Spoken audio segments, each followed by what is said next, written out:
Hello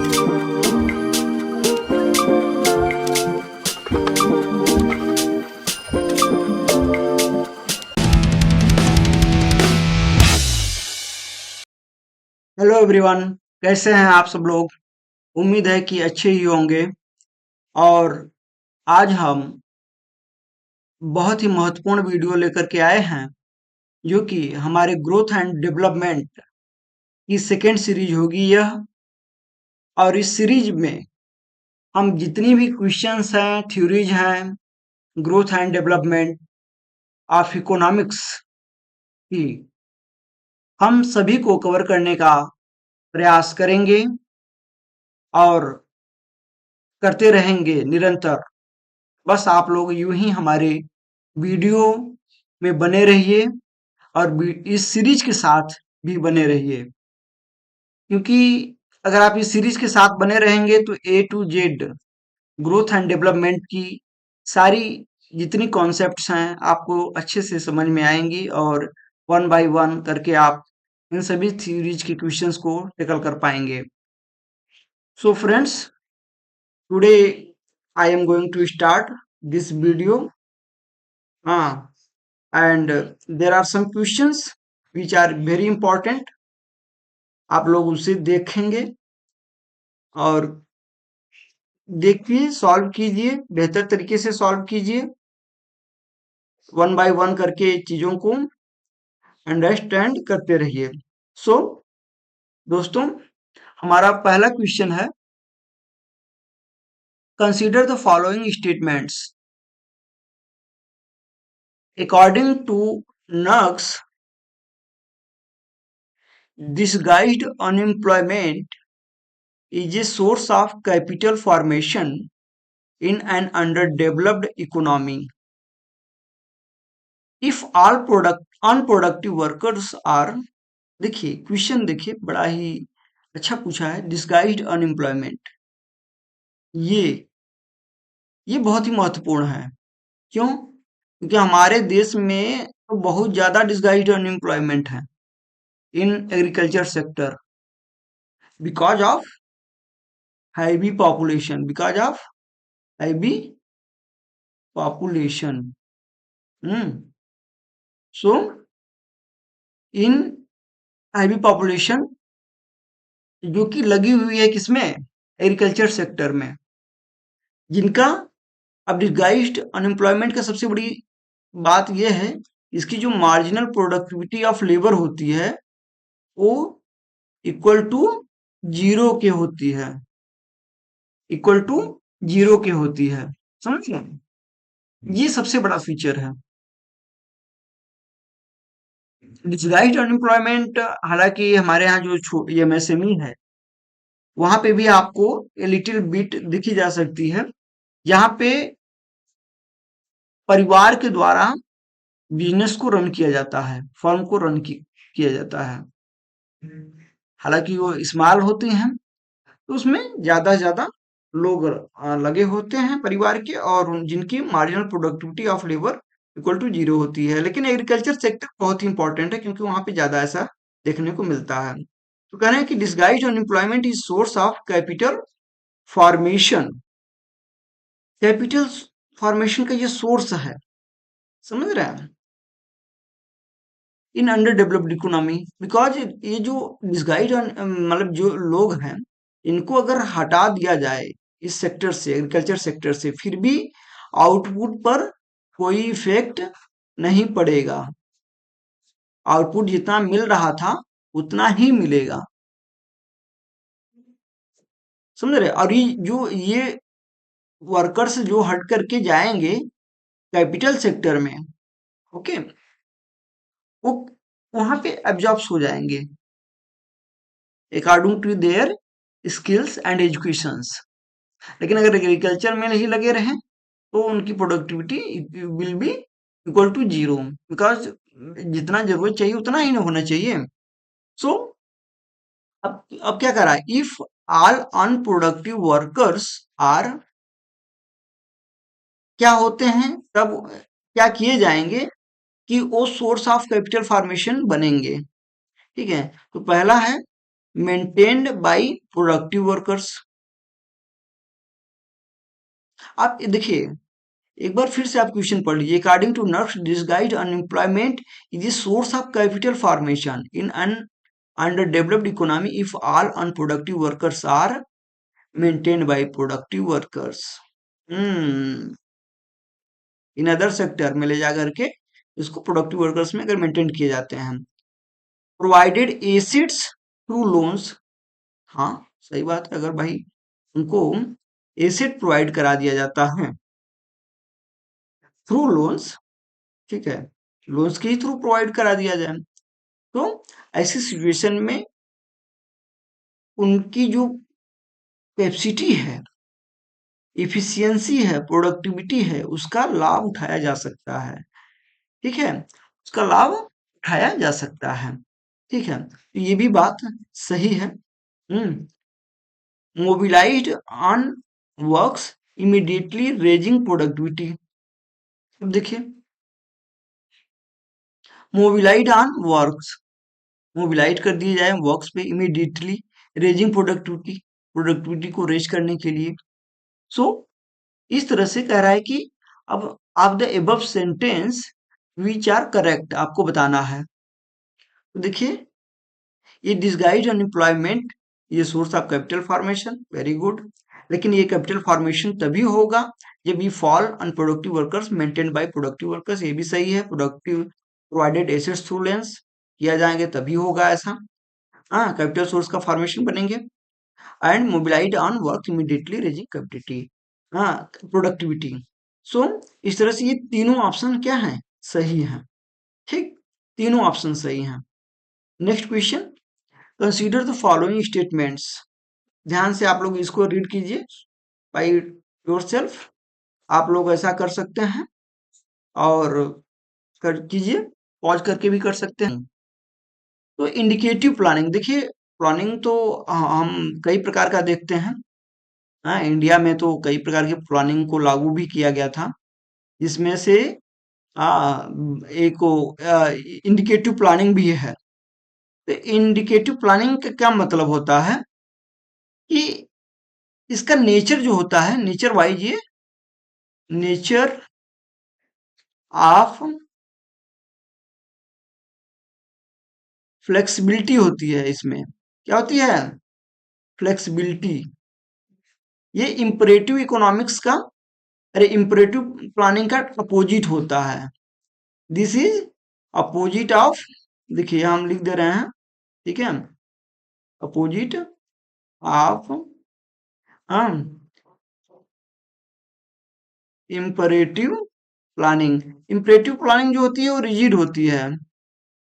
imperative planning क्या होती है, हाँ रिजिड होती है, समझ रहे हैं। इसमें फेरबदल नहीं कर सकते, लेकिन इंडिकेटिव प्लानिंग में it is flexible in nature.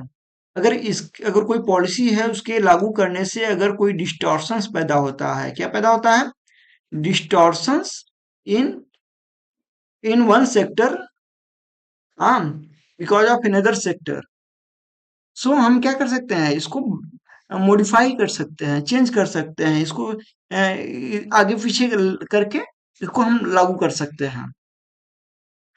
ठीक है, और ये अपनाया जाता है। देखिए क्या कह रहा है कि इंडिकेटिव प्लानिंग, हाँ consider the following statements regarding indicative planning. तो इंडिकेटिव प्लानिंग के संदर्भ में जो स्टेटमेंट दिए गए हैं उसको आप लोग देखिए।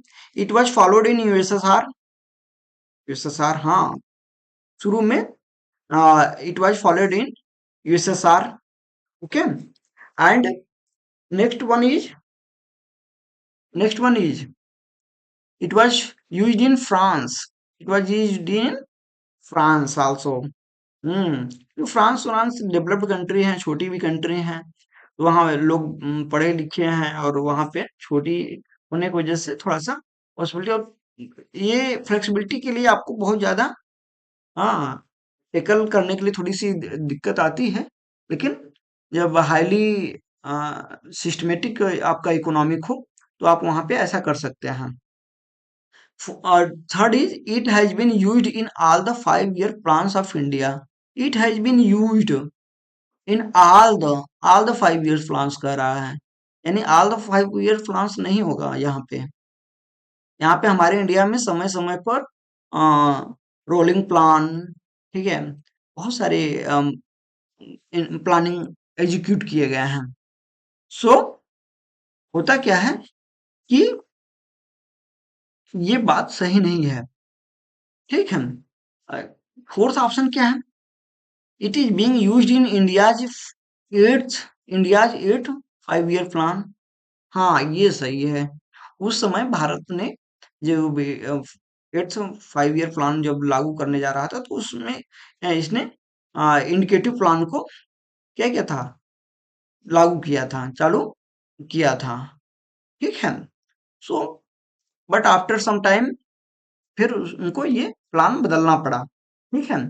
तो इस तरह से अब कह रहा है कि कहाँ-कहाँ ये बातें सत्य होती हैं, कौन-कौन से इंडिकेटिव प्लानिंग के बारे में कौन-कौन से सेंटेंस जो है करेक्ट स्टेटमेंट्स हैं। पहला, it was followed in USSR, ये सही है। It was used in France, ये सही है। ये आपका गलत हो जाता है थर्ड नंबर का। एंड चौथा है, it was being used in India at 5 year plan, तो ये भी बात सही है। हम्म इस तरह से ये कंप्लीट हुआ, ठीक है। नेक्स्ट क्वेश्चन है, कंसीडर द फॉलोइंग स्टेटमेंट्स।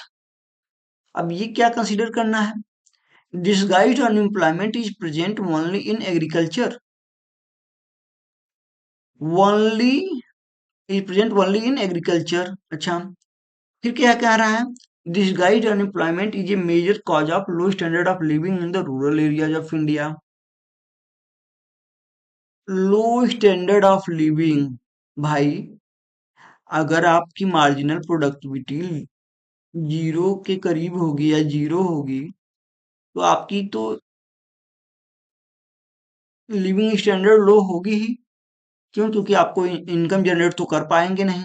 जब आप इनकम जनरेट ही नहीं कर पाएंगे, तो आपकी लो स्टैंडर्ड ऑफ लिविंग होगी ही होगी, ठीक है। तो अच्छा, ये देखिए क्या कर रहा है, this guide unemployment can be useful in India's developmental process as a source of potential saving. Can be useful, useful हो सकते हैं इंडिया डेवलपमेंटल प्रोसेस में as a source of potential saving. हाँ, पोटेंशियल सेविंग के रूप में इनको देखा जा सकता है। ओके, सो अब देखिए क्या क्या कर रहा है। नेक्स्ट फोर्थ वन क्या कर रहा है, disguised unemployment occurs because people in village do not have motivation to work। ऐसा नहीं है, do not have motivation to work ये कह रहा है, नहीं, उनके पास मोटिवेशन टू वर्क होता है, लेकिन बशर्ते बात ये होती है कि, क्या बात होती है बताइए? हाँ, कि उनके पास वो कैपिटलिस्ट एरिया में या इंडस्ट्रियल सेक्टर में वो जा नहीं पाते, ठीक है, जा नहीं पाते because of low skill, because of low skill and education, because of low skill and education के कारण ऐसा होता है। तो मोटिवेशन तो होता है काम करने के लिए, बट वो जा नहीं पाते, मोबिलाइज नहीं हो पाते। सो ये देखिए, ये स्टेटमेंट आपका करेक्ट है। आप वीडियो पॉज करके पढ़ सकते हैं। Rigid employment present only in agriculture, yes, ये बात सही है कि 95 more than 95% disguised unemployment present only in agriculture sector. Disguised unemployment is a major cause of low standard of living in rural areas. This is also true. Disguised unemployment can be useful in India's developmental process as a source of potential saving. तो ये दोनों बातें सही हैं, मतलब ये तीन, तो कौन सा इसका ऑप्शन करेक्ट होगा? This will be correct, a number will be correct, understand? So अब हम लोग नेक्स्ट क्वेश्चन पर चलेंगे। नेक्स्ट क्वेश्चन क्या है हमारा? The concept of economic growth is, देखिए concept of economic growth is क्या कर रहा है? पहला option unidimensional in nature, measuring growth in national income. नहीं यार, ऐसा नहीं होता। ये इकोनॉमिक ग्रोथ जो होता है उसका कई डायमेंशन है, मल्टी डायमेंशन के रूप में हम देख सकते हैं, ठीक है। इसको हम मल्टी डायमेंशन के रूप में देख सकते हैं। सिर्फ ये जीडीपी को ही मेजर करने के काम में नहीं आता, ठीक है, मल्टी डायमेंशन में हम देख सकते हैं इसको, ठीक है। अच्छा, नेक्स्ट ऑप्शन भी देख लें, multi dimensional in incorporating non economic aspects also. हाँ बेशक, नॉन इकोनॉमिक एक्सपेक्ट्स में भी हम इसको क्या कर सकते हैं, देख सकते हैं। समझ रहे हैं? कैसे देख सकते हैं, क्या कोई बता सकता है कि इसको कैसे देखा जा सकता है नॉन इकोनॉमिक एक्सपेक्ट्स में? भाई, डिस्ट्रीब्यूशनल एरिया में भी देख सकते हैं, ठीक है। बहुत सारे ऐसे हैं जिसमें हम देखा जा सकता है। सो इस तरह से ये सिर्फ यूनी डायमेंशनल नहीं है, मल्टी डायमेंशनल है। फिर सी ऑप्शन आप लोग पढ़िए, सी ऑप्शन क्या कह रहा है? हाँ, सी ऑप्शन कह रहा है कि related to development but not to deprivation. See, this is wrong, ये भी गलत हुआ। Related to resource development but not to human development. Related to resource development but not to but not to human development. तो यार ऐसा ये भी बात क्या है, गलत है। This is also wrong, understand. तो मल्टी डायमेंशनल के रूप में हम इसको देख सकते हैं, economic concept of economic growth को, ठीक है। अच्छा, जो बातें नहीं समझ में आएगी बाद में डिटेल कर दी जाएंगी, ठीक है। अगर आप लोग कमेंट करके बताइए हमें कि यहाँ पे ऐसी ऐसी दिक्कतें होती हैं या ऐसी दिक्कत है, इसको आप इस पर आप किसी वीडियो में चर्चा कीजिए, तो हम लोग जरूर उस पर डिटेल में एक्सप्लेनेशन करेंगे उसका। और नेक्स्ट क्वेश्चन है 20। Nowadays we talk about sustainable development which relates to, okay, sustainable development, ये बहुत इंपॉर्टेंट है, ठीक है। सस्टेनेबल डेवलपमेंट इस समय से लेकर के फ्यूचर जनरेशन तक के लिए हमारे लिए, मतलब हमारे फ्यूचर जनरेशन के लिए बहुत जरूरी है। इकोनॉमिक ग्रोथ हो जाए अच्छी बात है, बट वो क्या हो, सस्टेनेबल हो, ताकि हमारी फ्यूचर जनरेशन भी हमारे जितना ही कंजप्शन का एंजॉय कर सके, कंजप्शन का एंजॉय कर सके without any disasters harm, without any, ठीक है, या फेटल जो होते हैं, ठीक है, फेटल हार्म्स, घातक जो नुकसानदायक चीजें हैं उन सब से, अंडरस्टैंड। तो ऐसा नहीं कि हम आज पेड़ों को काट काट करके खूब बढ़िया फर्नीचर बनवा लें, अलमारी बनवा लें, ये वो यूज कर लें, उसके बाद आने वाली फ्यूचर को ऑक्सीजन ही प्रॉपर न मिल पाए, ठीक है। तो वो लोग, उनकी क्या स्थिति होगी, ज्यादा से ज्यादा उनको रेस्पिरेशन, मतलब श्वसन से संबंधित बीमारियां होंगी। प्रॉपर ऑक्सीजन न मिलने से तो ब्रेन भी आधा ही काम, मतलब अच्छे से काम कर नहीं करता। ब्रेन को भी सही से काम करने के लिए भी प्रॉपर ऑक्सीजन की जरूरत होती है। तो ऐसा हम विकास करें, सस्टेनेबल डेवलपमेंट हो जो कि हमारे फ्यूचर जनरेशन के लिए भी काम दे। तो पहला ऑप्शन है control of population to suit natural resources, नहीं, कंट्रोल विच रिलेट्स कह रहा है कि sustainable development which relates to, ठीक है। तो कंट्रोल ऑफ पॉपुलेशन नहीं यार, कंट्रोल ऑफ पॉपुलेशन ठीक है, लेकिन ये पूरी तरीके से इस पर सूट नहीं करता, ठीक है, इस सस्टेनेबल डेवलपमेंट को। अब देखें B option, development for sufficiency and efficiency which is bio friendly. देखिए एक चीज, एक वर्ड आया है बायो फ्रेंडली, बायो फ्रेंडली को हमें ध्यान में रखना होगा, ठीक है। बायो फ्रेंडली यानी हम जो भी डेवलपमेंट करें उसमें, ठीक है, सफिशियंट हो, ठीक है, मतलब हमको भी एक पर्याप्त रूप में मिल जाए, एंड कहीं अगर इफिशियंट हो, थोड़ा सा मिनिमम लेवल पे भी हो, तो हम उसको अपने जितना चाहिए उस लेवल पे पहुंचा सकें। बट ऐसा ये सब चीजें होनी चाहिए, लेकिन बायो फ्रेंडली इन नेचर होनी चाहिए। ठीक है, हम कोई भी डेवलपमेंट करें वो सफिशियंट हो। ठीक है, वेरी गुड। देखिए दोनों वर्ड्स ध्यान दीजिएगा, यहाँ सफिशियंसी है और एक एंड इफिशियंसी है। सफिशियंसी एंड इफिशियंसी में अंतर है। ठीक है, सफिशियंसी यानी बहुत है, बहुत पर्याप्त है, मतलब जितना चाहिए था उससे मोर देन है, थोड़ा सा। ठीक है, इफिशियंटी जितना चाहिए था, ठीक है, वांटेड था, इतना वांटेड था उससे लेस है, लेकिन उतने से हमारा काम चल जाएगा, उतने से हमारा काम चल जाएगा। समझ रहे हैं? अंडरस्टैंड? तो भले सफिशियंसी एंड इफिशियंसी का गेम हो, लेकिन which should be bio friendly. ये ऑप्शन बड़ा सटीक दिख रहा है, लेकिन हम नेक्स्ट ऑप्शन भी देख लेते हैं। C development which is within the central and state budgetary resources. यार डायरेक्टली कह रहा है, डायरेक्टली कोरिलेट होना चाहिए, तो ये डायरेक्टली कोरिलेट यही हो रहा है। देखिए ये तो फंक्शनल एरिया है ना, उसको बजटरी रिसोर्स करेंगे, पॉज करेंगे ये सब। Development which takes into account the taxable capacity of people.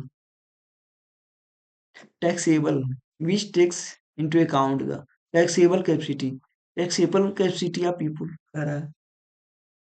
यानी हाँ, आप हालांकि बेसिक अगर आप जानते होंगे तो हाँ तुरंत इसको भी अवॉइड कर देंगे, हमें इसको ज्यादा एक्सप्लेन करने की जरूरत नहीं है। सो ये बी आंसर जो है हमारा करेक्ट है, डेवलप ये वाला बी।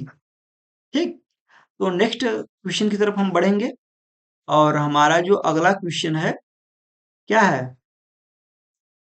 अगला क्वेश्चन है, पढ़िए आप लोग भी, आप लोग जितना अच्छे से पढ़े रहेंगे उतना ही हमारे लिए मतलब आंसर को समझना, आंसर तक पहुंचना आसान होगा। ठीक है, तो क्या है question? The best indicator of economic development is. Best indicator of economic development, देखिए राइजिंग सेविंग्स। हाँ ठीक है, थोड़ा बहुत राइजिंग सेविंग होना चाहिए, राइजिंग सेविंग कर रहे हैं लोग तो अच्छी बात है भाई। राइजिंग इन्वेस्टमेंट, ये भी थोड़ी सी अच्छी बात है, लेकिन पूछा क्या है क्वेश्चन? देखिए बेस्ट इंडिकेटर, हम अभी अभी ये इंडिकेटर हैं, एक इंडिकेटर के तौर पे काम कर रहे हैं, लेकिन बेस्ट इंडिकेटर की तरफ हमें बढ़ना है। तो यहाँ पे भी देखिए, अच्छा कोई सी वाला मिल जाता है, rising capital output ratio, capital output ratio भी बढ़ रहा है। हम्म, ठीक है, ये भी थोड़ा ठीक लग रहा है, लेकिन rising levels of living, rising levels of living, ये देखिए ये क्या कह रहा है कि राइजिंग लेवल यानी जो लोगों का जीवन यापन ही उठ जाए, लोगों का जो जीवन यापन हो वो क्या हो जाए, उठ जाए। यार ये तो उससे ज्यादा अच्छी बात है, अगर आप देखिए सेविंग कर लेते हैं लेकिन उनका जो लिविंग कंडीशन है वो बहुत पुअर है, तो भी बेस्ट इंडिकेटर तो नहीं हो सकता है। एज इंडिकेटर थोड़ा बहुत कोरिलेट कर सकता है, लेकिन बेस्ट इंडिकेटर पूछा है। आप इकोनॉमिक डेवलपमेंट, इकोनॉमिक डेवलपमेंट तभी बेस्ट माना जाएगा जब आपका राइजिंग लेवल्स उठ जाए, राइजिंग लेवल्स ऑफ लिविंग। ठीक है, आप अच्छा कंजप्शन करें, ठीक है, हाँ, इंजेक्शन करें, बेहतर कंजप्शन करें, ठीक है, और आपका वेलफेयर अच्छा हो, एजुकेशन हेल्थ, यही सब तो अच्छे पैमाने हैं। तो जब आपका राइजिंग लेवल्स ऑफ लिविंग उठता है तो that is best indicator of economic development. Other जो है ये थोड़े से कोरिलेट करते हैं बट बेस्ट नहीं है। ठीक है, तो ये हमें लगाना है। ठीक, अब नेक्स्ट क्वेश्चन है हमारा, growth in developed countries is now mostly the result of. Growth in developed countries, ये growth in underdeveloped countries नहीं पूछा है। ठीक है, आपको इस बात को ध्यान रखना है, growth in developed countries is now mostly the result of rising labour productivity. देखिए ए वाला क्या कह रहा है, राइजिंग लेबर प्रोडक्टिविटी, ठीक है, ये भी अच्छी बात है कि भाई राइजिंग, जब लेबर प्रोडक्टिविटी होती है तो ग्रोथ होता है डेवलप्ड कंट्रीज में, ठीक। राइजिंग, लेकिन देखिए अभी हम, यही तो बात है कि आपको मोस्ट सुटेबल आंसर की तरफ पहुंचना है, कि कहाँ पहुंचना है, मोस्ट सुटेबल आंसर के पास पहुंचना है, ठीक है। ये नहीं कि जो कोरिलेट कर रहे हूँ, जो थोड़ा बहुत उससे थोड़ी बहुत कोलिनिटी हो, तो ये सब नहीं चलेगा, ठीक।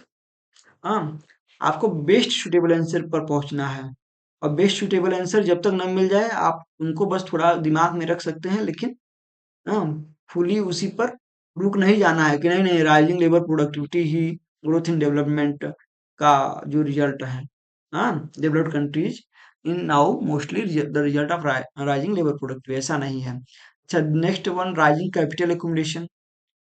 डेवलप्ड कंट्रीज में कैपिटल एक्यूमुलेशन तो राइज होता ही है, लेकिन ठीक है, लेकिन और भी देख लेते हैं, innovation and technology and government assistant in exports,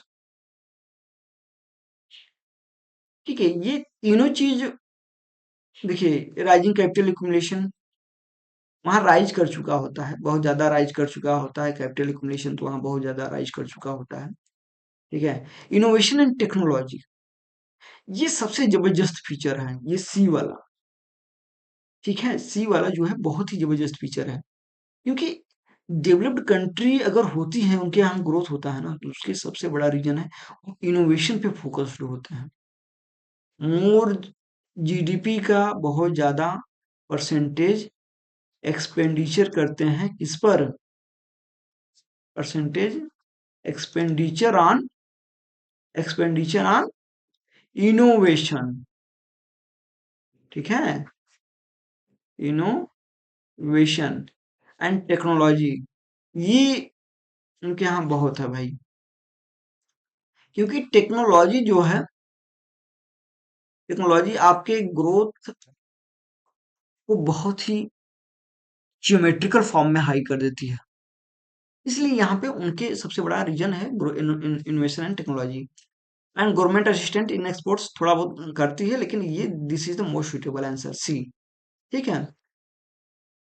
in Harrod Domar models over production is a condition where, अब देखिए हेराल्ड डोमर मॉडल आ गया, दोनों साथ में, इनकी एजम्पशंस साथ में बहुत मैच खाती हैं, इन्होंने जो एजम्पशंस लेकर के काम किया है वो बड़ा ही मैच खाते हैं, इसलिए इनका नाम साथ में हेराल्ड डोमर, दोनों को एक साथ में लिया जाता है। तो कह रहे हैं कि over production is a condition, इनके मॉडल्स में ओवर प्रोडक्शन क्या है, एक कंडीशन है जहां पे क्या होता है, are producers are producing too much, अच्छा, देख लीजिए, are producers are producing less than warranted output, इनके यहाँ एक चीज देखिए, ये जो हम्म, जब इनकी थ्योरीज पर हम जाते हैं तो क्या पाते हैं, actual growth rate, A G R, A G R, हम चार्ट में यहाँ लिख दे रहे हैं, ठीक है, ज्यादा टाइम कंजप्शन नहीं में नहीं चला जाएगा से, ठीक है। और ये है warranted growth rate, warranted growth rate, ठीक है, जी आर, डब्ल्यू जी आर, जिसको हम शार्ट में अगर हम लिखे तो डब्ल्यू जी आर लिख देते हैं, लेकिन हम वारंटेड थोड़ा सा हाईलाइट करने के लिए हमने इसको कैपिटल, मतलब एक वर्ड में पूरा लिख दिया है, ठीक है, डब्ल्यू से वारंटेड होता है जी आर ग्रोथ रेट, ठीक है। तो देखिए अब इनके जो मॉडल्स हैं इनमें actual growth rate, warranted growth rate and third is natural growth rate, natural growth rate यानी एनजीआर, समझ रहे हैं। तो बात शुरू होती है नेचुरल ग्रोथ रेट से, ठीक है, एक्चुअल ग्रोथ रेट तक होते होते वारंटेड ग्रोथ रेट तक हो जाती है, समझ रहे हैं। हालांकि ये आप क्रम इसको सही कर लीजिएगा, कोई बात नहीं, समझने के लिए मैं यहाँ लिख दिया कि ये 3 तरह के ग्रोथ रेट्स इन लोगों ने अपने मॉडल्स में जिक्र किए हैं। खास तौर से जो हमारे हेरॉड जी हैं, उन्होंने किया है ये जिक्र। समझ रहे हैं? तो अब क्या है, अब ये क्वेश्चन देखिए कि all producers are producing too much, warranted output less than warranted output नहीं होगा भाई। वारंटेड आउटपुट से all producers are producing higher than warranted output. Hmm. अच्छा, नेक्स्ट देख रहे हैं, where excess capacity has been created. Excess capacity has been, तो excess capacity has been created से थोड़ी हो जाएगा ओवर प्रोडक्शन। कैपेसिटी आप क्रिएट कर रहे हो ना प्रोड्यूस करने के लिए। वो पूछ रहा है प्रोडक्शन की कंडीशन वेयर। तो देखिए, यहाँ पे वारंटेड यानी जितना चाहिए वारंटेड आउटपुट, यहाँ ये सी वाला ऑप्शन देखिए, यहाँ कुछ वर्ड्स पर ध्यान दीजिए। वारंटेड आउटपुट यानी वारंटेड आउटपुट क्या होता है, जितना आउटपुट चाहिए कि एक इकोनॉमी के लिए, एक इकोनॉमी के लिए। ठीक है, तो all producers are producing higher than, कितना, कैसा, higher than the warranted output, यानी जितना चाहिए उससे ज्यादा प्रोड्यूस कर रहे हैं। तो ऐसे सिचुएशन में ओवर प्रोडक्शन की स्थिति बन जाती है। भाई पॉपुलेशन, एक चीज ध्यान रखिए, आपकी जो पॉपुलेशन है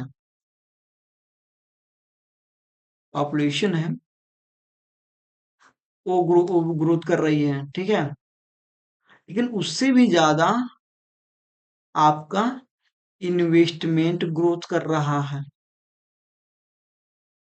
investment is growing more than population. जो परसेंटेज ऑफ इन्वेस्टमेंट ग्रोइंग है, क्या है, मोर देन पॉपुलेशन। तो पॉपुलेशन उसको एब्जॉर्ब कर नहीं पाएगी, ठीक है, पॉपुलेशन उसको एब्जॉर्ब नहीं कर पाएगी पूरी तरीके से।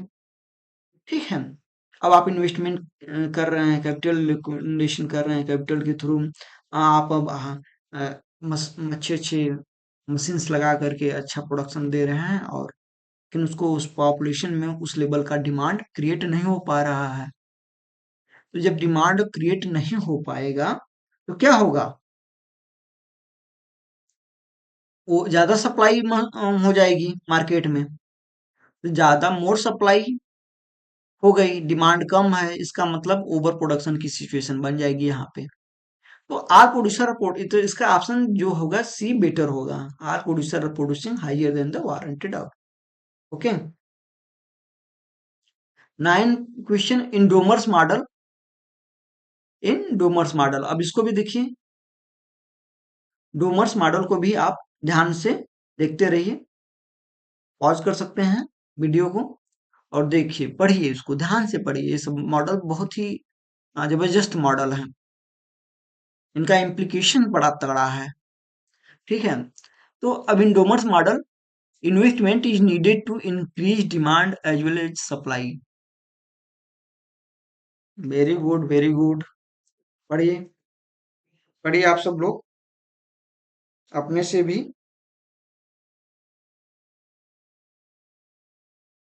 और कोशिश कीजिए कि हमारे आंसर बताने से पहले आप कमेंट में आंसर लिख दीजिएगा, ये करके कि हमने आपसे पहले इस क्वेश्चन का आंसर दिया था। समझ रहे हैं? हमसे पहले आप, हमारे बताने से पहले आप आंसर फाइंड करके कमेंट बॉक्स में लिख दीजिए कि हमने आपसे पहले आंसर को पा लिया था। हमें देखकर की खुशी होगी कि बच्चे हमारे आंसर को एक्सप्लेन करने से पहले ही अपना आंसर दे दे रहे हैं। ठीक है, in Domar's model, investment is needed to increase demand as well as supply. पहला option, there is a great emphasis on increasing the capital output ratio. ये एम्फेसिस किया है, ग्रेट एम्फेसिस कर दिया है। अच्छा, increasing the capital output ratio, देखते हैं the classical economics is completely rejected. ये क्या है भाई, कंप्लीटली रिजेक्टेड कहाँ, ये कंप्लीटली बोल रहा है, कंप्लीटली होता है, पार्शियली होता है, हाँ, ये तो कंप्लीटली रिजेक्टेड बोल दे रहा है, तो नहीं, ये गलत बात है भाई।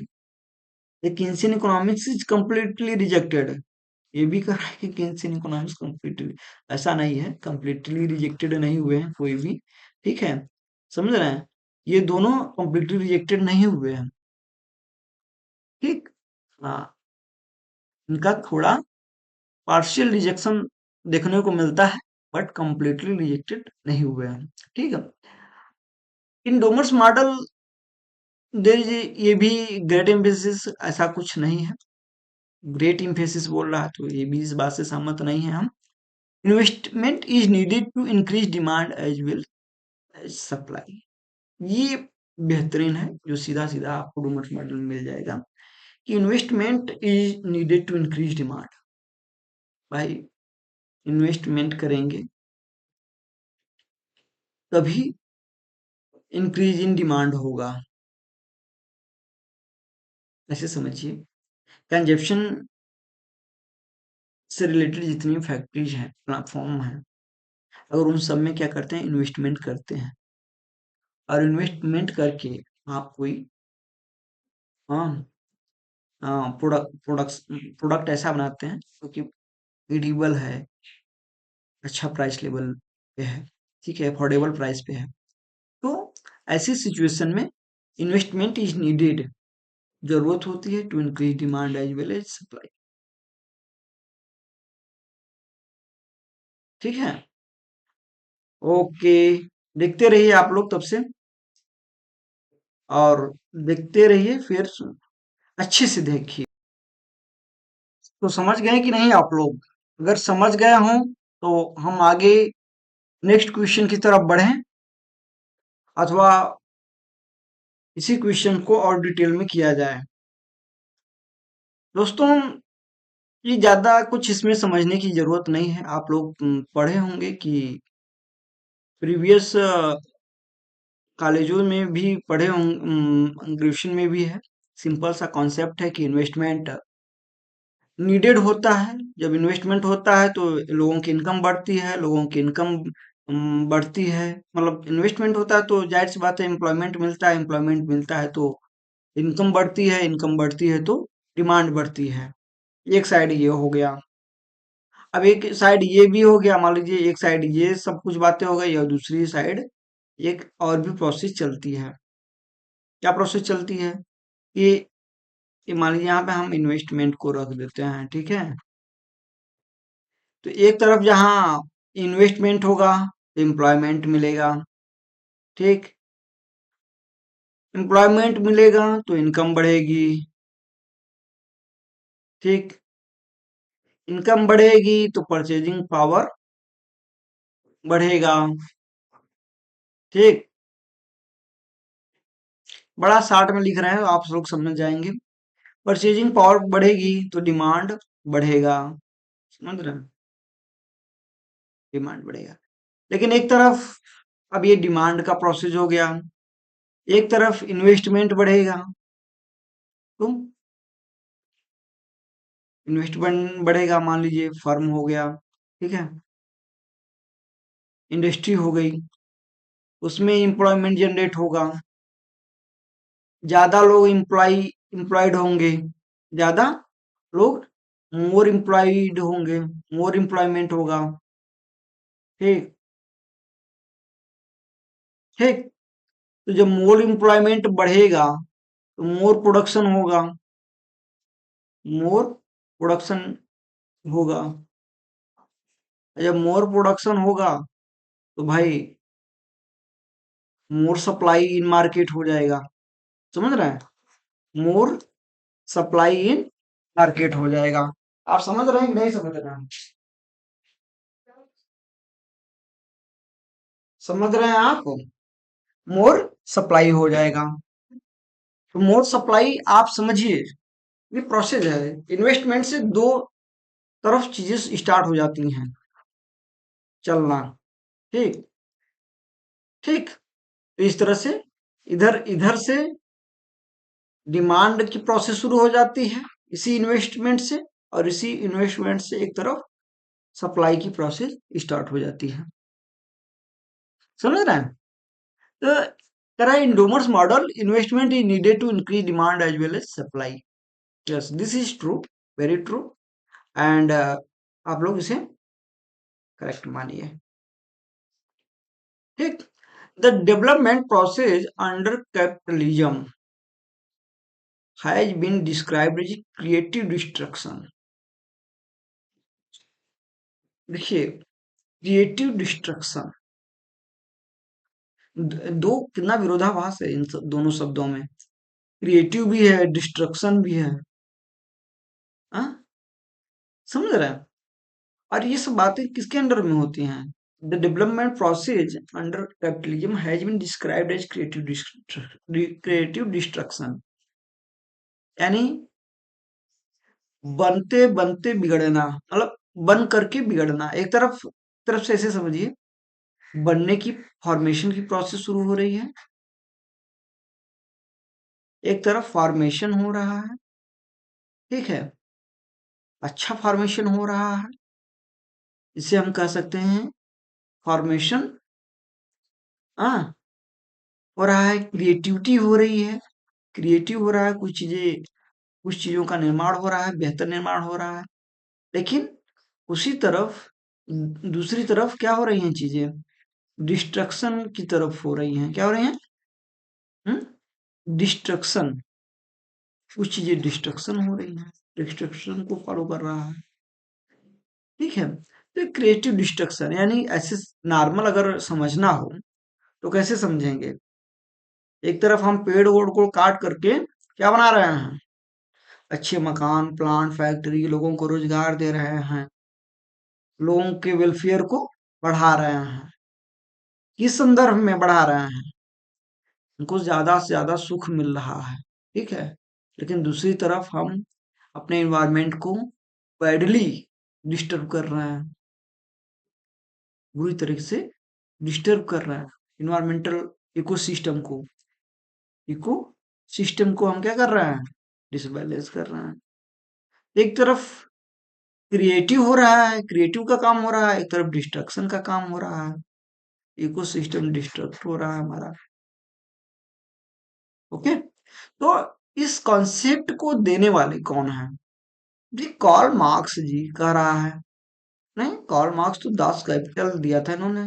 क्या था दिया था? Das Kapital. यहाँ पे के है बाबू, ठीक है। यहाँ सी से हम नहीं समझ जाएंगे कि कैपिटल यानी सी से स्टार्ट होगा, ना, कैपिटल उन्होंने के से अपने बुक का नाम लिखा था। तो Das Kapital. An Hansen, an Hansen, ये आपका क्या दिए थे पता है? इसी को याद हो तो बताइए। इन्होंने दिया था सेक्युलर स्टेगनेशन। इन्होंने क्या दिया था? सेक्युलर स्टैग्नेशन का कॉन्सेप्ट इन्होंने दिया था। अब सेक्युलर स्टैग्नेशन क्या होता है? ये इसमें होता है कि एक इकोनॉमी जो है एक लंबे पीरियड तक उसका लो ग्रोथ रेट होता है, लो ग्रोथ रेट शो करता है, वेरी लो ग्रोथ, ठीक है, रेट। या तो आप कह सकते हैं एकदम ग्रोथ रेट एक स्टॉप की कंडीशन में आ जाता है, एकदम देयर इज नो पॉसिबिलिटी आप ग्रोथ रेट दिख ही नहीं रहा कि ग्रोथ रेट हो रहा है। तो ऐसे कंडीशन में सेक्युलर स्टेग्नेशन की कंडीशन बनती है, जो कि एन हैंसन ने दिया था। लग्जमबर्ग, दिस इज अनदर, एक ऐसे इंक्लूड कर दिया है ये। जे सुम्पीटर, देखिए जे सुम्पीटर आते हैं, सुम्पीटेरियन थ्योरी ऑफ इकोनॉमिक डेवलपमेंट बहुत ही फेमस है, और ये इन्होंने बताया था। ये देखिए राइट आंसर है, ठीक है। तो कैसे ये राइट आंसर है? क्योंकि इन्होंने क्रिएटिव डिस्ट्रक्शन के बारे में बड़े अच्छे से चर्चा किया और अपनी थ्योरी में, तो इसलिए ये J Schumpeter is a correct option for this. Okay, next हम क्वेश्चन की तरफ बढ़ते हैं। In Harrod model actual growth rate is higher than the warranted growth rate, there will be inflation की कंडीशन बन जाएगी। अच्छा, फिर बी ऑप्शन क्या कर रहा है? इफ द, देखते जाइए, if the actual growth rate is higher than the warranted growth rate, there will be deflation. यानी हम देख रहे हैं कि यहाँ पे दो चीजों को ध्यान दे रहा है। एजीआर, हमने पिछली क्वेश्चन में बताया था एजीआर क्या होता है, and W and W G R. ठीक है, दो चीजें आ गई आपके सामने। अब इन्हीं का हायर और लोअर देखना है। ठीक है, अच्छा, देखिए, अब इन दोनों क्वेश्चन में तो यही देखना है। सी वाले में क्या देखना है? The economy will be in equilibrium when actual and warranted growth rates are equal. तो नेचुरल ग्रोथ रेट भी तो है यार, एनजीआर भी तो है। उसको कहाँ आप ले भूल गए क्या? इसको कंफ्यूज करने के लिए यहाँ पे लिख दिया गया ये। तो एनजीआर को इसने नहीं लिया है, कोई बात नहीं, हम भी इसको नहीं लेंगे। Higher growth is the consequence of economising on labour. सिर्फ लेबर को इकोनोमाइजिंग करने से थोड़ी हायर ग्रोथ पर आप पहुंच जाओगे। इट इज पॉसिबल क्या? किसी को पॉसिबल लगता है तो कमेंट करके हमें बताएगा कि ऐसा करके हम पहुंच सकते हैं, तो हमें भी खुशी होगी, क्योंकि वो बहुत बड़े स्तर पे दिमाग दौड़ाया है बंदे ने। ठीक है, तो बाबू देखिए, हम इसको समझ लेते हैं इन्हीं दोनों में से। Actual growth rate is higher than the actual growth rate, यानी जब आप सेविंग एंड इन्वेस्टमेंट को एकदम क्या कर देते हैं। एक्चुअल ग्रोथ रेट से क्या मतलब है हमारा? सेविंग एंड इन्वेस्टमेंट से। जब किसी भी इकोनॉमी में सेविंग एंड इन्वेस्टमेंट काम करने लगता है तगड़े से, तो वहां उसको लेकर के हेरॉड जी ने एक्चुअल ग्रोथ रेट की बात की है। और ये दोनों क्या करते हैं? सप्लाई कर देते हैं, supply of money. More supply of money हो जाता है यहाँ पे। क्या हो जाता है? मोर सप्लाई ऑफ मनी। अंडरस्टैंड? समझिए, भाई सेविंग होता है जब, तो क्या होता है? सेविंग, बैंक वाले क्रेडिट क्रिएशन करते हैं। क्रेडिट क्रिएशन करेंगे तो मनी सप्लाई अपने आप बढ़ जाएगा।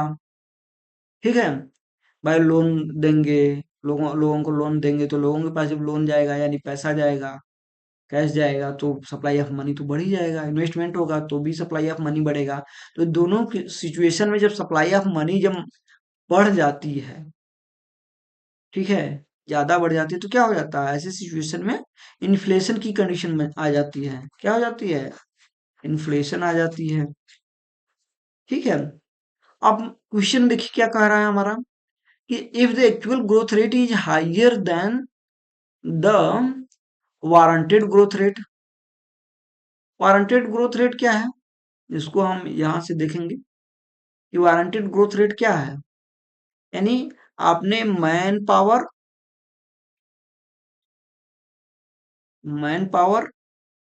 एंड कैपिटल पावर को, कैपिटल पावर हम यहाँ पे संबोधित कर रहे हैं। ठीक है, वो हाईली लेवल हाईली लेवल पे क्या कर दिया है? इनकी हाई प्रोडक्टिविटी कर दी है। प्रोडक्टिविटी हो गई है। ठीक, समझ रहे हैं? तो अब इस लेकिन इससे भी ज्यादा अगर एजीआर हो जाए, मैन पावर आपका पॉपुलेशन से इंडिकेट होता है। Population with its working force, with its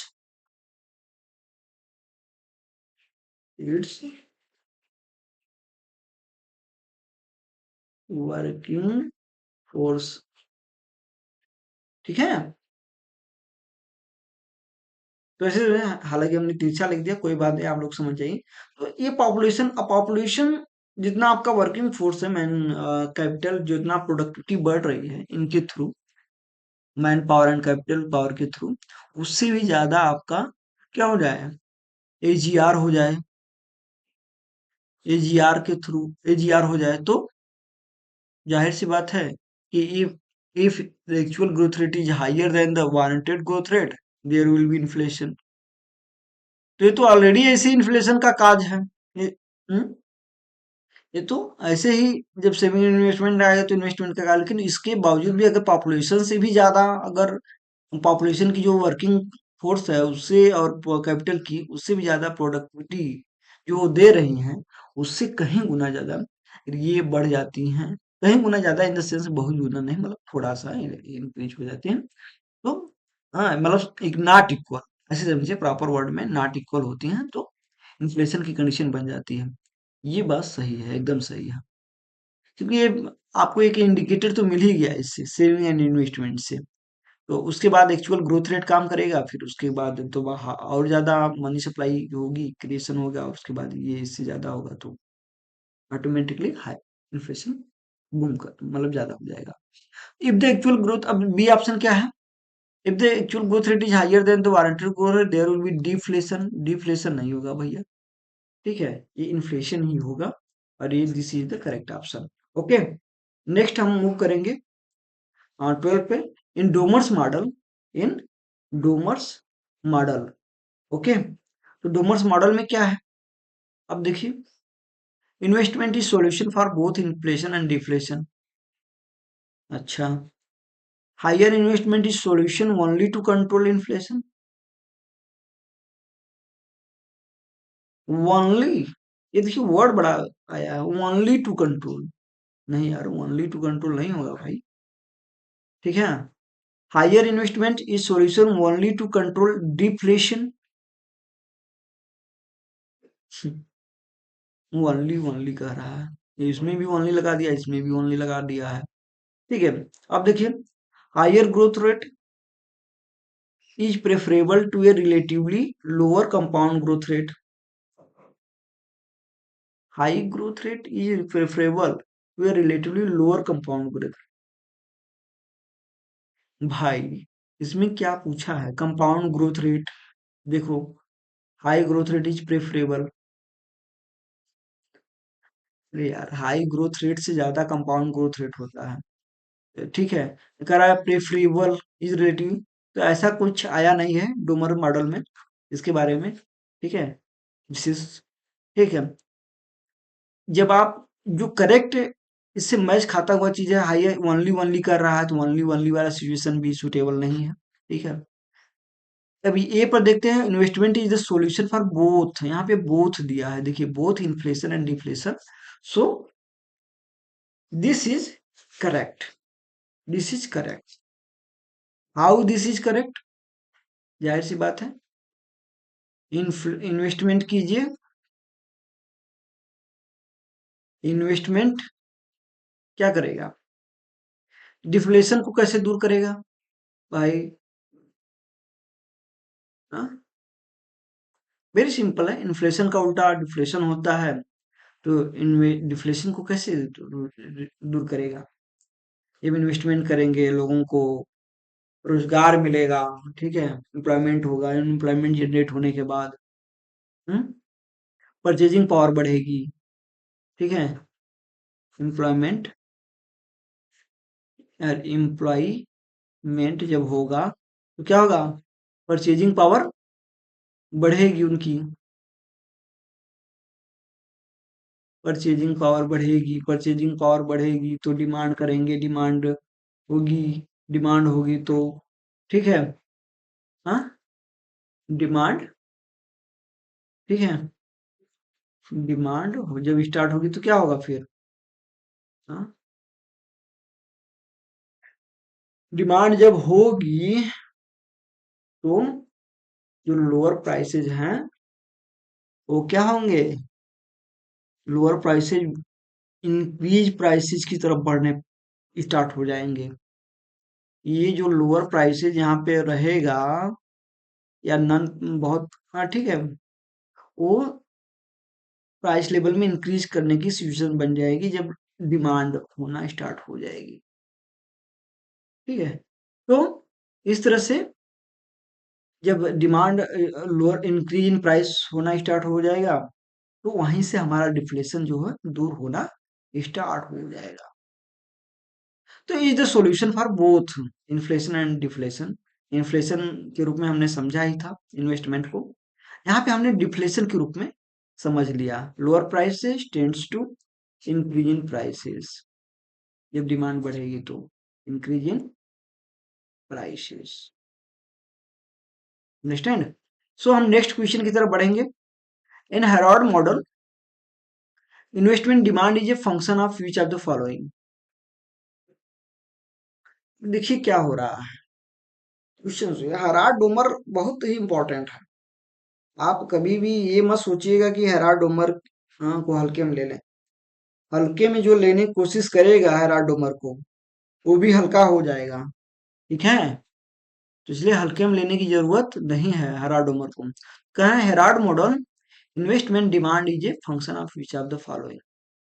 ठीक, तो क्या होगा? National income, rate of change in national price level, okay, and rate of change in national level.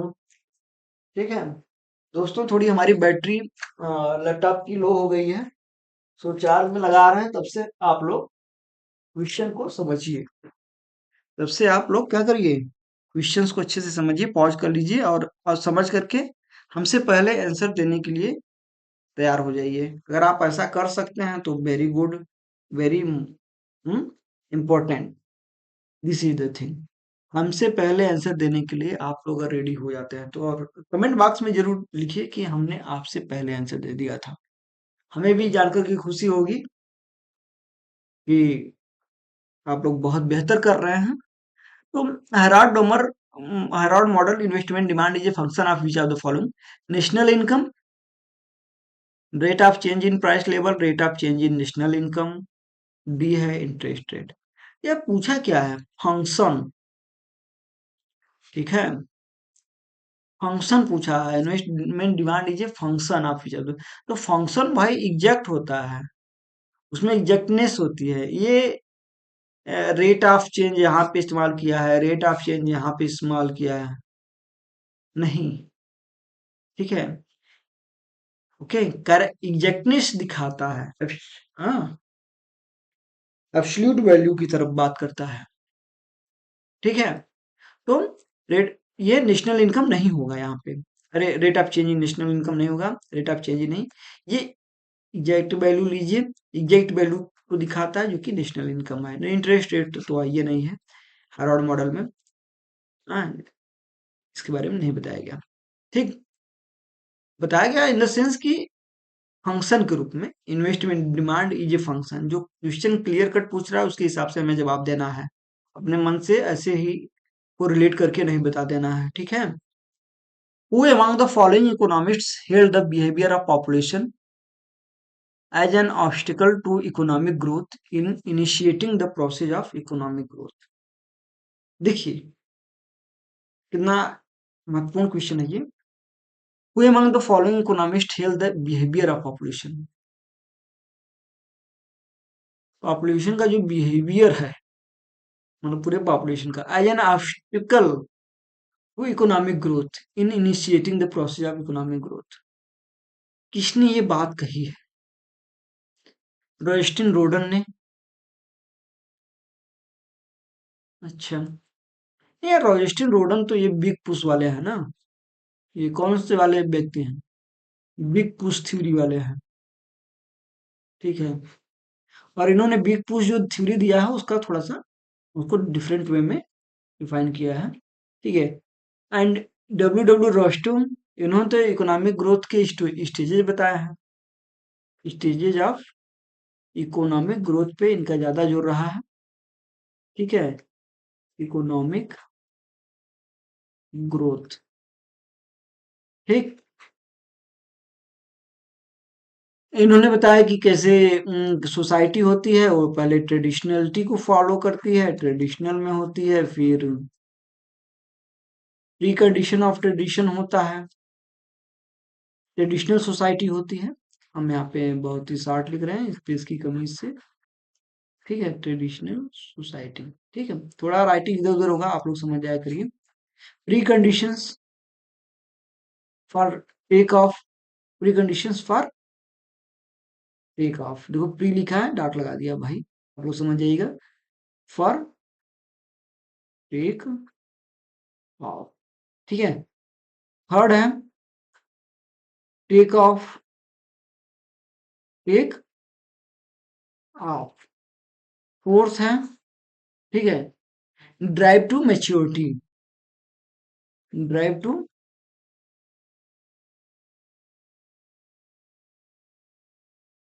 Drive to maturity.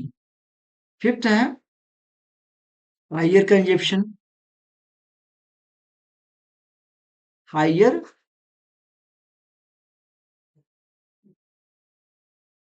Consumption.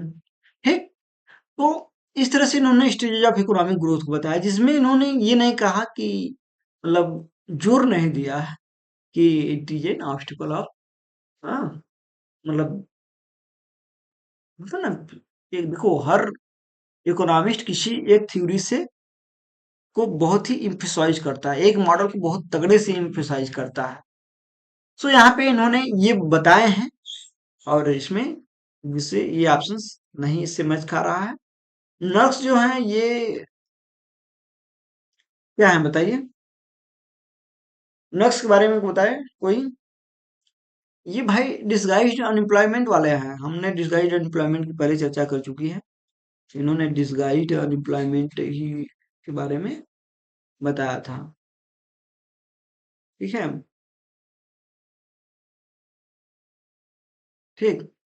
लेविस्टिन है जो कि इस बात पे बहुत ज्यादा जोर देते हैं। देखिए, लेविस्टिन है जो ये कहते हैं कि behaviour of population is an obstacle to economic growth, this is the main condition in initiating the process of economic growth. भाई पॉपुलेशन बहुत ही इंपॉर्टेंट है। अगर आपकी जो पॉपुलेशन है वो वर्किंग पॉपुलेशन नहीं है, स्किल्ड पॉपुलेशन नहीं है, एजुकेटेड हाईली एजुकेटेड पॉपुलेशन नहीं है, it is very difficult to initiate the process of economic growth. लेविस्टिन ने इस बात पर जोर दिया है। ठीक है, तो हम नेक्स्ट क्वेश्चन की तरफ अपने बढ़ते हैं, क्योंकि लास्ट क्वेश्चन है। हाँ, this is last question. And क्या कह रहा है, ए नंबर ऑफ इंडिविजुअलिटीज। पढ़िए क्वेश्चन को, पढ़िए आप लोग, और पढ़ने के बाद आप बताइए हमें, समझिए, पॉज कर सकते हैं वीडियो को, पॉज करके बताइए कि क्या कह रहा है इन।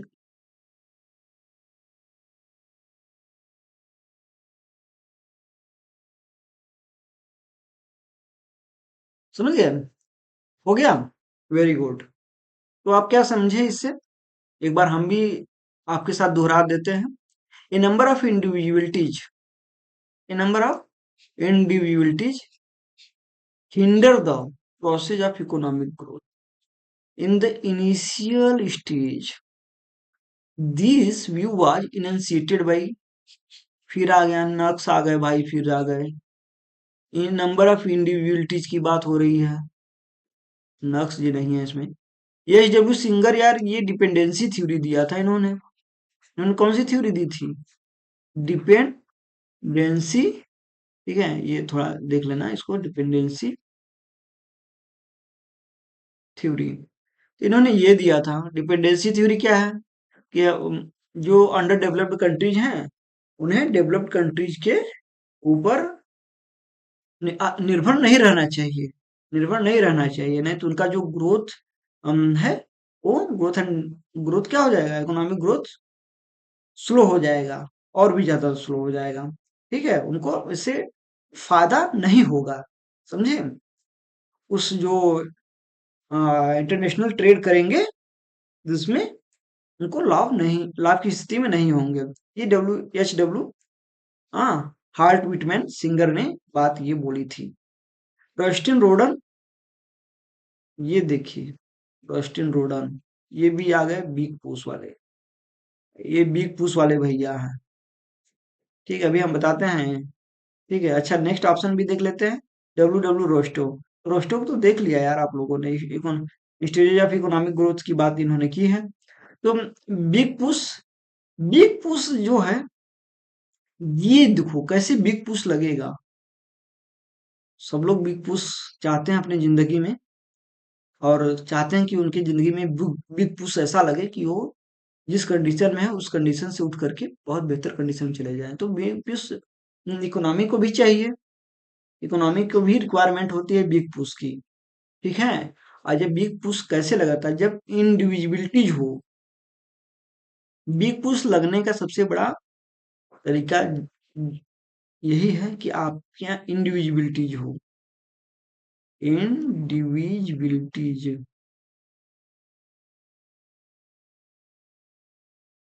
इंडिविजिबिलिटीज in the production function, in the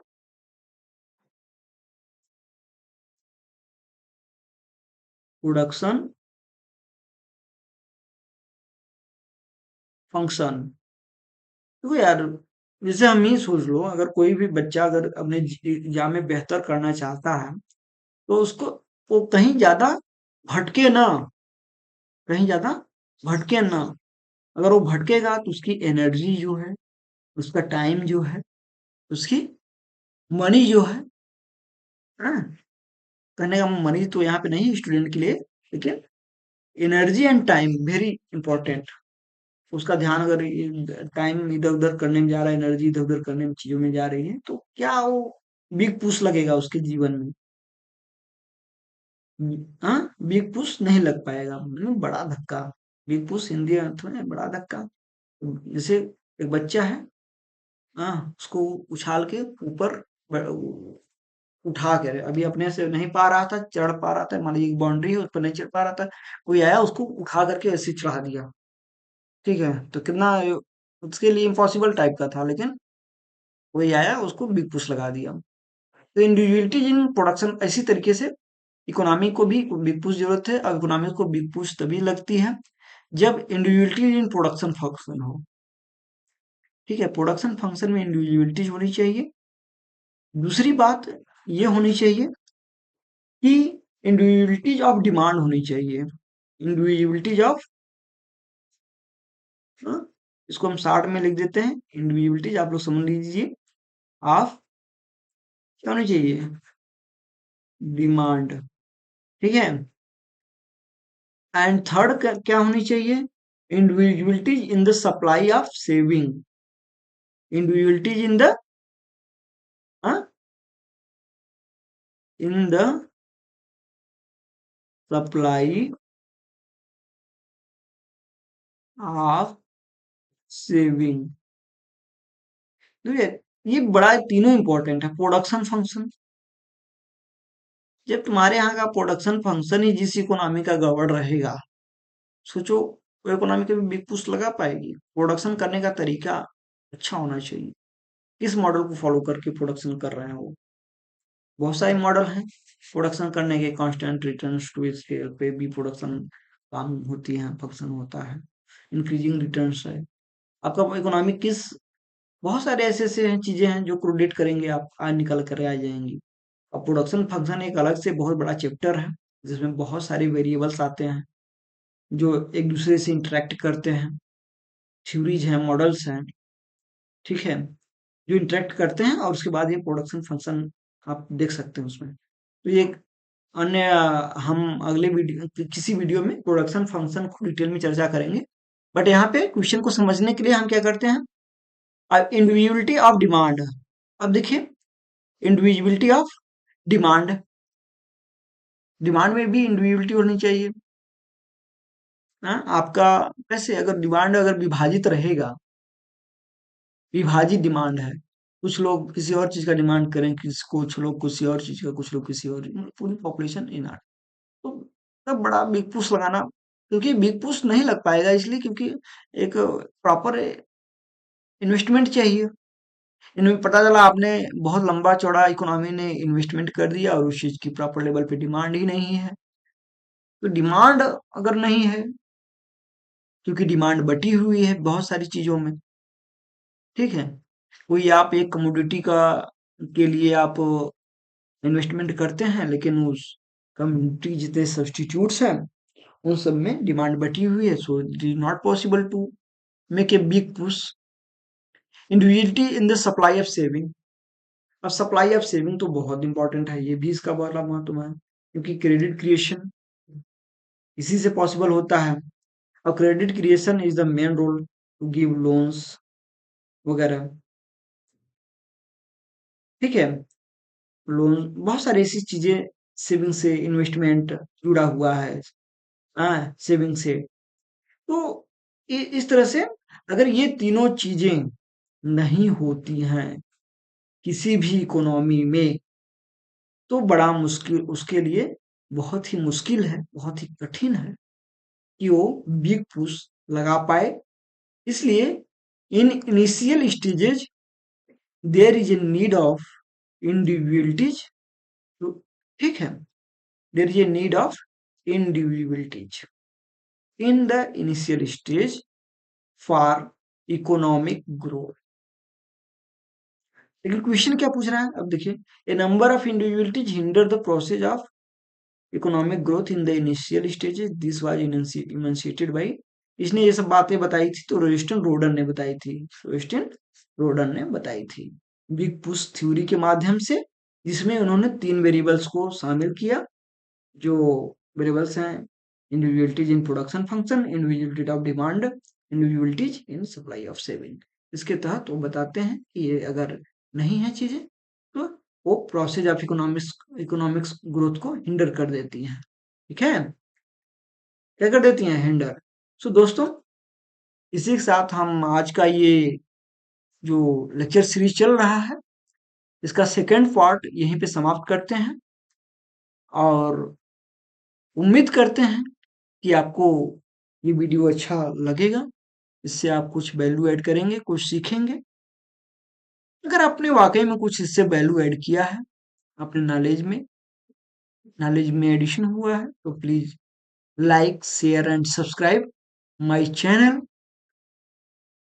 क्योंकि आप अगर ऐसा करते रहेंगे तो हमारा जो मनोबल है वो बढ़ता रहेगा, और आपके लिए हम भविष्य में बेहतर काम करके चीजें लाते रहेंगे, ठीक है। आपके लिए अच्छे प्रैक्टिस सेट्स लाते रहेंगे, प्रैक्टिस करने के, हाँ, जितने भी सारी चीजें हैं वो सब की जाएंगी। सो प्लीज अगर लाइक शेयर एंड सब्सक्राइब, और इसी के साथ हम मिलेंगे फिर अगले वीडियोज में। तब तक के लिए आप सभी को हमारा नमस्कार, धन्यवाद।